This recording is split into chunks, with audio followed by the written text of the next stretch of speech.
Hey everyone, welcome back to the lab. In this video, I'm going to be sharing how to create HD images with AI using Night Cafe, the text-to-image AI service.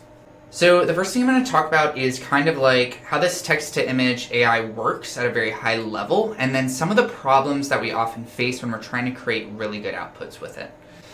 Following that, I'm going to give you the kind of two-phase approach I use when I'm trying to create actually useful outputs. The first is explore, which is all around understanding what this AI is actually doing and thinking. And the second one is enhancing, which is really around finding and creating a high-quality output from this AI.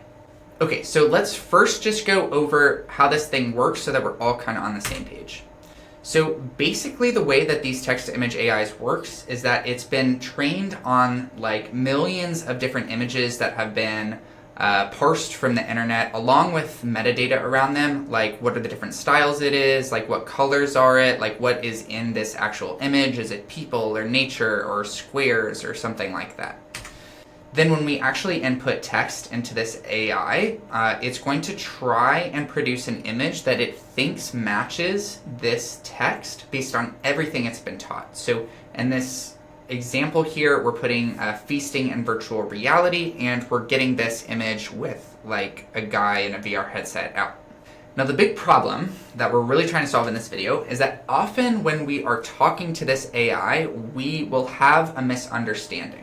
And what I mean by that is that often when we give a text prompt, the thing we get out is just not exactly what we expected.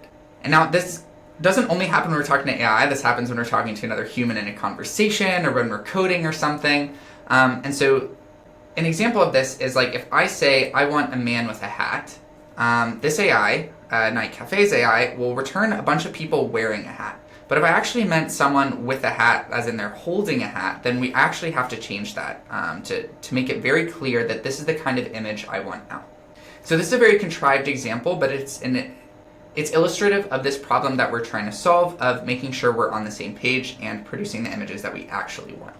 And so I want to just stop here and say that that is the actual problem we're trying to solve in this video of how to actually go from using this AI to actually creating something that's art-worthy or publishable. If you haven't yet figured out how to do text-to-image with AI, especially on Night Cafe, I do have this video, which I'll link down below, that you should watch first, and then you can come back here for some of those more like advanced tips.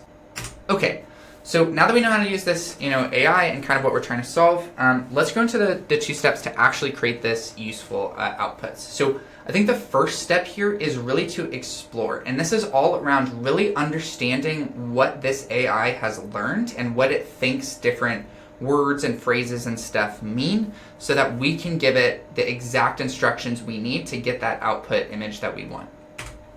And so the way that we're going to do this is really it's going to be through experimentation. And so we're going to want to experiment with a bunch of different prompts to explore a given area. So let's say that I'm into vending machines.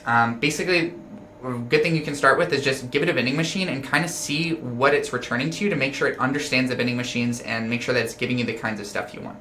So let's say we do this and we get this image that is here on the screen. Now, let's say that we care about them on different planets. So let's try a vending machine on Mars and see if it understands that, and maybe we need to play around with prompts to get what we want. Okay, this looks pretty reasonable. And now let's say we want to see if it understands that vending machine sells stuff and if it can kind of change what the vending machine's selling. So maybe we say a banana vending machine on Mars, and we get this thing that looks like it probably sells bananas. A little weird that it's all cut up and stuff like that, but it's a banana vending machine. And finally, let's see if it can do multiple of these things together. So like a blue vending machine on Mars selling bananas. And now we can see that this vending machine's kind of messed up. Like, is it actually selling bananas? Why does it look this way? Maybe it got confused. And so this is a good example of how the exploration can help us understand what it understands so we can kind of mold our prompts into getting what we want out of it. Okay, so this iteration's great, but one of the problems with it is that each of these iterations might be expensive. And so the current AIs that are doing this text-to-image stuff will typically run on GPUs. GPUs are pretty expensive to actually run, and so often you'll need to use credits if you actually want to get something useful out of this thing. So every iteration that we're doing kind of costs something, and so if we do a lot of these kind of iterations one by one, it can actually cost a lot, and we might not actually get a lot of data back. So what we're going to do is basically we're going to use batch jobs to, one, explore more things, so get more data points back about what that AI has learned, but also for less money and actually less time. I'll just show you in a second. So for Night Cafe specifically, they do have deals where if you're doing 4 or 9 images at once, you can basically only spend, or you get 2 images per credit or 2.25 images per credit, which is really going to make our exploration a lot cheaper. And the other side effect that we get from using these batch jobs is that we actually get more data points for iteration, so we can actually better understand whether this prompt was like a dud or if it's actually promising. So let's say, for example, you get a bad image on when you're just running one prompt. It might not actually be a bad prompt. You might have just gotten a really bad image for whatever reason. So when you go for these like 4 or 9 images at a time, you can get a better feel for what the kind of average return on this prompt is, the average idea of this, or average understanding of the AI, so you can better basically decide whether this is a good prompt to go down or not. Cool, so now that we have ways to iterate and stuff ourselves, another thing you can do is really just look at the prompts and techniques that other people are using. Most of the AIs are going to have a page to explore kind of the top prompts and image outputs that people are using. And this is a great place to kind of look and see if you can find whatever look you're looking for and try to figure out like how did they do it and try to reverse engineer it back into your prompt. Now remember that a lot of this is contextual, and so probably if you're using a different subject, those same exact modifiers will not receive the same exact effect on your image, but still a good place to start for some inspiration. And to make this super, super clear, these are the kind of settings that I use when I'm trying to iterate on an image. One of the first things that I do is really set the aspect ratio, as I just talked about how everything's kind of within context. If you want like a portrait image versus a widescreen image, this will have an effect on the kinds of images you're receiving, just because us as humans, we also tend to take different kind of images and these different aspects. So for instance, portrait might be more close-ups or might be just like one person, whereas like widescreen might be more of like a landscape. So do that first, just so that this prompt actually makes sense for the actual output you want. The second one is the number of images. So I usually go for 4 for 9. You could do 16, but I just don't think it's worth it. I think 4 or 9 gives you plenty of data and you're still saving a lot on your credits. And finally, would highly recommend you use the output resolution of thumbnail. So at this phase, we're really just trying to understand the AI. There's no reason to spend more on getting a nice resolution image when it's just like not a good picture. And also this is going to make the AI take way longer, and really we want to optimize for speed here. Okay, so we've done our explore phase and we have like a pretty good understanding of our subject and how the AI is thinking about something, and so we've been able to craft a prompt that is giving us the kinds of pictures that we want. How do we turn this into actually something that is like useful to us and looks good enough for us to share? So the first thing that I think you should do is definitely use these style modifiers to tweak prompts. So there's always those presets that are very easy to find from the create page, but there's also a lot of different modifiers that other people are using and that this service has found are really good that you can play around with to take those images that you like and now kind of put this lens on it. So one example is here on the right. I'm just using the basic oil painting preset to take those images that we already had the vending machine, but now just make it look different. And then this middle one is using one of the modifiers that is behind the advanced settings that is making it look more like a 3D model. I'm going to quickly show you how to get to this setting so that you can kind of see all the tweaks and stuff.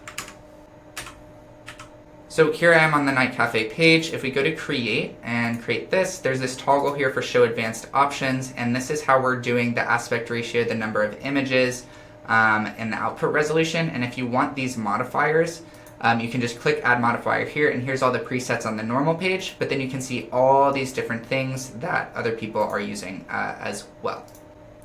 Now we'll go back.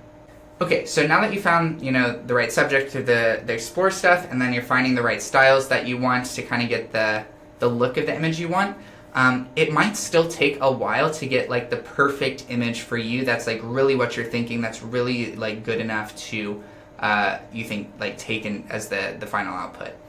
So what you can do is you can re-roll all these prompts just by duplicating it and changing the seed. And this is going to allow you to explore all those billions of different variations of that same prompt with all those same kind of inputs.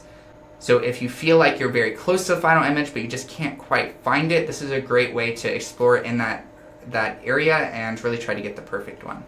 Now finally, let's say that you have the perfect image. You've got it and everything, but you look at it and it just like is not good quality. That makes sense because we've been only building things with the thumbnail resolution.